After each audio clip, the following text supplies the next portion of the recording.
तो hey guys जय जगन्नाथ मु मेघा तो यही मिनी ब्लॉगटा स्टार्ट हो जाऊँ संध्यारू तो चलतु मेला बुलवा।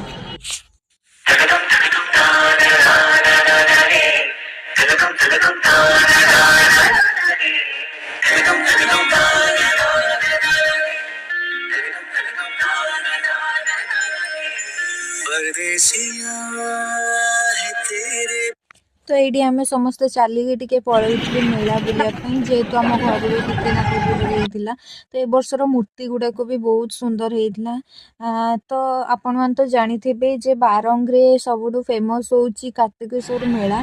तो ये आम से पलू देखापी जेहेतु आम बारंगर लोक देन ये आम पहुँची जाइलु ये एंट्री गेट पाखे पहुँची जाइलु।